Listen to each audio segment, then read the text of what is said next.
Guys, what have you heard about the Rwandan genocide? In 1994, within a space of 100 days, lots and lots of people were killed when two ethnic groups in Rwanda had a clash, and there was this sort of ethnic cleansing where the Hutus fought against the Tutsis, and it was bloody. And this this war and the cause of it, so to speak, is what we see in Our Lady of the Nile. Multiple award-winning author Scholastique Mukasonga is Rwandan French. She's won so many.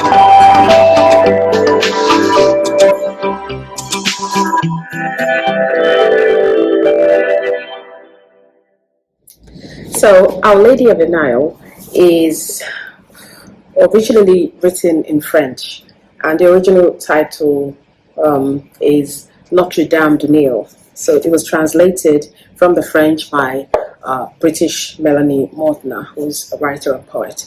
So, and because of how we're able to, those of us who do not speak French or read in French are able to experience this phenomenal book. First of all, I'd like to talk about Scholastique Mukasonga, who's one of the only, I think maybe the only indigenous Rwandan women to have written a novel about the Rwandan genocide.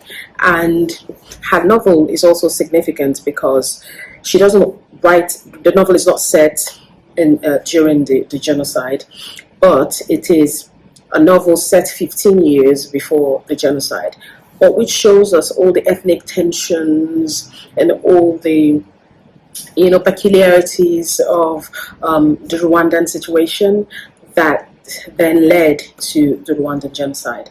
It shows firsthand, and I have written about this book for my PhD thesis, and I looked at it from the angle of colonial education for girls, and sort of how colonialism is at the bottom of some of these ethnic clashes around Africa and some parts of the world. So I mean, this is a very fantastic book, and it's so amazing that for Anglophone readers, people can actually have access to this book and read it. So it tells a brilliant story which is set in this elite boarding school for girls in Rwanda, also called Our Lady of the Nile. So it's a Catholic boarding school, and it is one of those schools which promise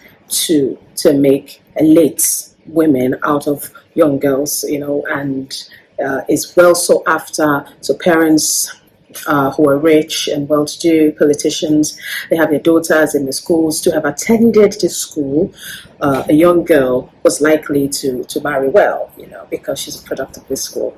And then unfortunately in the school there is, because 95% of the faculty are white people, and who are supposed to be Christian missionaries, Reverend sisters and Reverend fathers.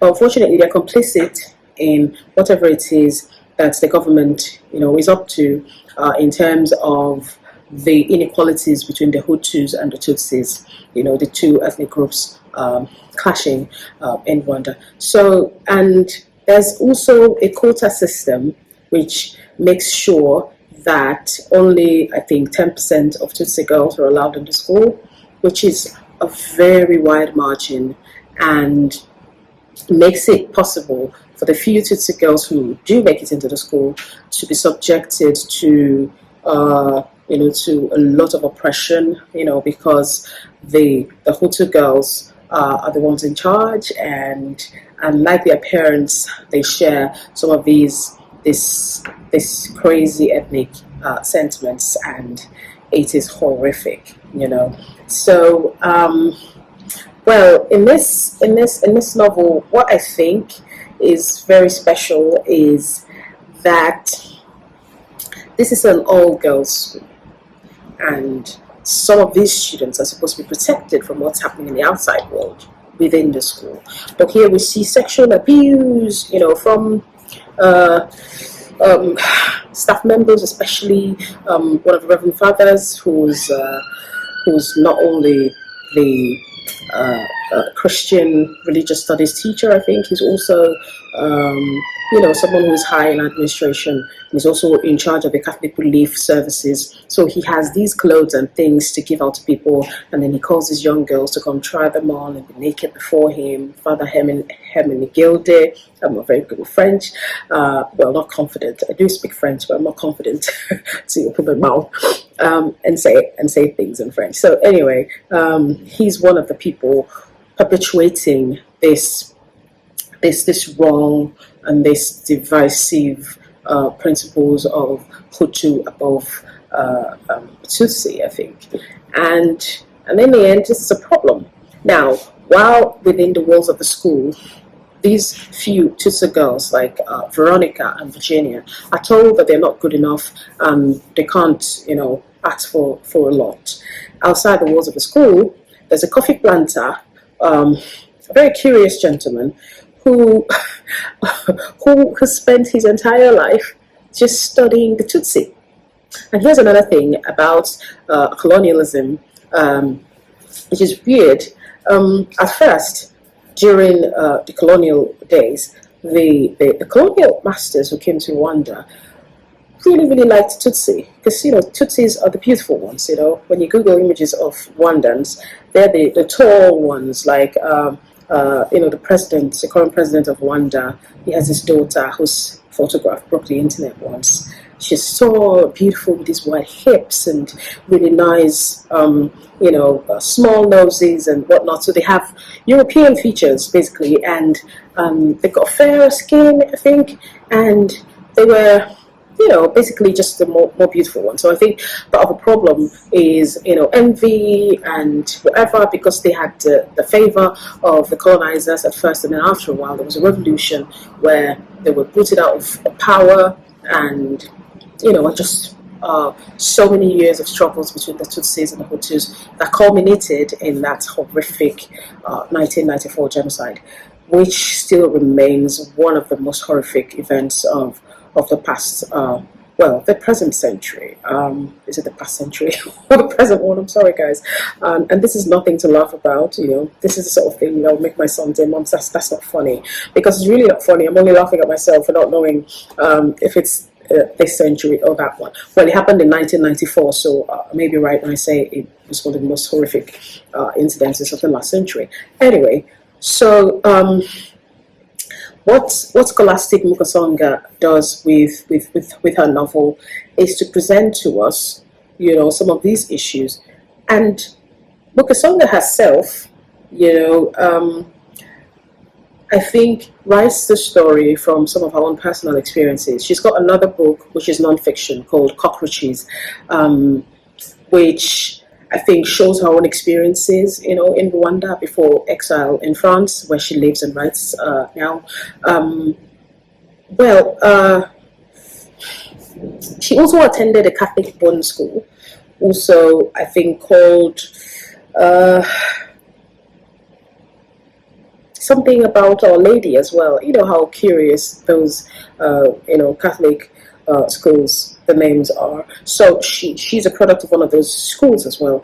And as a schoolgirl in Rwanda in the 1970s, before she escaped into exile into Burundi with her family, unfortunately, Mukasonga's entire family lost their lives in that genocide. She lost over 39 family members to the genocide, her entire family. The dedication to Cockroaches lists her entire family members whose lives were lost.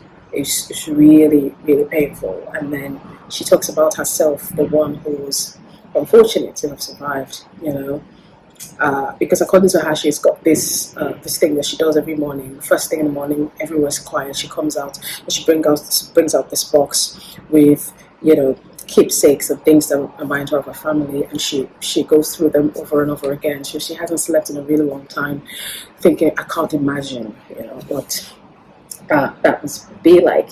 So she said, for the few who have the sorrow of surviving. That's how she, she does that dedication. Well, so through Her Cockroaches, which is a recollection of her own true accounts of attentions in Rwanda from her own perspective, the reader of Our Lady of the Nile is able to see how Mukasonga recreates these, especially her own experiences in the school. So interestingly, the secondary school in Kigali, she was lucky to get into through that 10% quota system I told you, was called the Lycée of Notre Dame de Citeaux. Okay, so I wrote it down somewhere, so I just found it. Well, and she makes a point to show that it's been so long, in that country, that people have been going through this sort of, repressive, oppressive systems, against a particular ethnic group. So, and I told you about that character, the coffee planter, Monsieur Fontenelle. He is someone who is so interested in the history of the Tutsis, trying to link their heritage to that of the Egyptians and whatnot. And so he also exploits the girls. So he exploits the Tutsi girls, calls them to reenact these crazy scenarios for him. They wear, they dress up in certain ways, like, like the famous Egyptian princesses, and he takes photographs of them, and just pays for them to do stuff. And so, but it is exploitation. At some point, one of the girls, Virginia, or was it Veronica, was drugged, so she didn't know what was going on, and all of these things just kept happening until. In the end, what happens is that there's a sort of revolution again within the walls of the school, which then mirrors the actual Rwandan genocide. So Gloriosa, who is a head girl and one of those very seriously, so wicked, if I can use that word for want of a better word. She's just so angry. She has inherited her parents' anger towards the Tutsi, and so she boasts that she's told the militant group in Rwanda about the fact that the school was taking more Tutsi girls, and it was horrible. And then all of a sudden, there's this revolution which happens in school in which Tutsi girls are running helter-skelter, trying to survive, and people are allegedly killing everyone, who is not Hutu. And that's Mukasonga's way of just, I don't know, it's pathetic, but it's just that the novel was written after Rwandan genocide. But the way that the events, in the novel unfold, just within that school shows exactly, how it was going to happen in the end, And I have read this novel within the lenses of, post-colonialism, and I think that the problem with Rwanda even today is hinged on colonialism, because first the Germans and later the Belgians, and each of these colonial groups arrive in Rwanda and sort of play with favoritism, with saying, well, you guys are better. After a while, they say, you guys are not better anymore. Just manipulating Tutsi and Hutu consciousness in this crude manner, and just sort of playing with their sense of self and an identity. And so, during that clash within the campus of Our Lady of the Nile, Veronica, who is the other Tutsi girl, is raped and killed at Monsieur de Fontenelle's villa, where she's gone to, act a role of queen again for him, and she dies. And Virginia, I think, escapes and continues saying that she's never going to return to Rwanda until something good happens. And that reminds us again of Mukasonga herself. Anyway, so the story in Our Lady of the Nile is heartbreaking, especially because it's set in a place where we see young girls, very impressionable. And then we have the teachers who are supposed to mold them, so to speak, who are supposed to help them to understand the world around them, inciting violence, like the Reverend Father, and just encouraging this marginalization and these ethnic contentions, and ultimately this leads to the Rwandan genocide, which happens 15 years after this novel is set. So I do think that this is a very important book. Okay, we'll say. Please find it, read it, and let me know your thoughts. I have a written version of this review on www.strokesonpaper.com. So in case you need to look at that, please go look at it. If you haven't subscribed already, please consider subscribing. Please share, comment, ask me any questions, and do suggest novels that you'd like to see me read. Well, until we meet again, have a beautiful, beautiful day. Bye-bye.